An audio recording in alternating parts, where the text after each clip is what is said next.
সুপ্রিয় দর্শকবৃন্দ, আসসালামু আলাইকুম রহমতুল্লাহি ওয়া বারাকাতুহু। ডক্টর মোহাম্মদ ইউনূসের প্রেস সচিব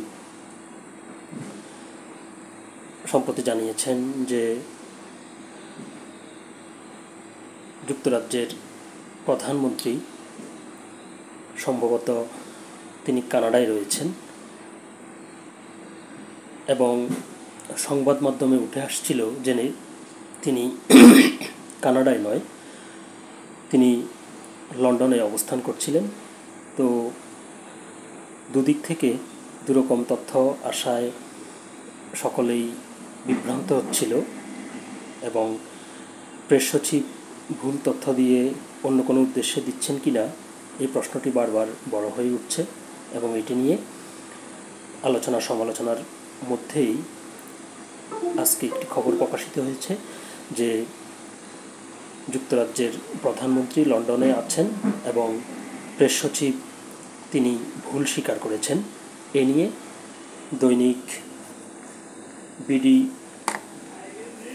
24 লাইভ একটি খবর প্রকাশ করেছে, যার শিরোনাম করেছে তারা, স্টারমার যুক্তরাজ্যেই আছেন, ভুল স্বীকার করলেন প্রেস সচিব।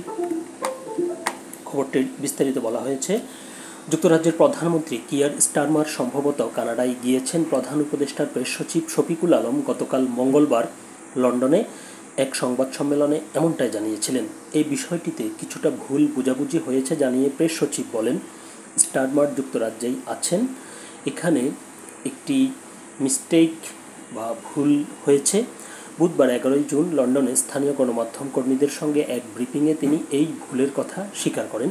তিনি বলেন, গতকাল প্রেস কনফারেন্সে আমি বলেছিলাম, ব্রিটিশ পার্লামেন্টের এমপি বলেছিলেন যে যুক্তরাজ্যের প্রধানমন্ত্রী কিয়ার স্টারমার সম্ভবত কানাডায় গিয়েছেন। এটাকে অনেকে মিস ইন্টারপ্রেট করেছেন। আমি বলেছি সম্ভবত। তারপরও আমার একটা মিস্টেক হয়েছে। পরবর্তী সময়ে আমরা যখন দেখলাম সংশোধন করেছি, উনি এখানেই মানে যুক্তরাজ্যেই আছেন। তিনি আরও বলেন, ব্রিটেনে স্পেন্ডিং রিভিউ, ভবিষ্যৎ ব্যয়ের পরিকল্পনা ও অগ্রাধিকার নির্ধারণ চলছে। বাজেটের স্পেন্ডিং কিভাবে কি হচ্ছে সেটা রিভিউ হচ্ছে। এটা নিয়ে ব্রিটিশ পার্লামেন্ট ব্যস্ত। এর আগে গতকাল প্রেস সচিব বলেন, আমরা যেটা জানতে পেরেছি যে কিয়ার স্টারমার সম্ভবত কানাডায় আছেন, কানাডা ভিজিট করছেন। আজকে ব্রিটিশ এক পার্লামেন্টারি এমপি এসেছিলেন, উনি জানালেন যে কিয়ার স্টারমার কানাডায় আছেন। এরপরও তারা চেষ্টা করছেন জানিয়ে প্রেস সচিব বলেন, সময় ও শিডিউল ম্যাচ সূচি মিললে যুক্তরাজ্যের প্রধানমন্ত্রীর সঙ্গে প্রধান উপদেষ্টার বৈঠক হতে পারে, এখনও নিশ্চিত নয়। তো খবরটি এ পর্যন্তই। তবে সবচেয়ে যেটা ভালো খবর সেটি হচ্ছে যে তিনি তার ভুল বুঝতে পেরে দুঃখ প্রকাশ করেছেন, ভুল স্বীকার করেছেন। এটাই হচ্ছে সবচেয়ে বড় কথা। এজন্য তাকে অসংখ্য ধন্যবাদ। সকলে ভালো থাকবেন, সুস্থ থাকবেন। আল্লাহ হাফেজ।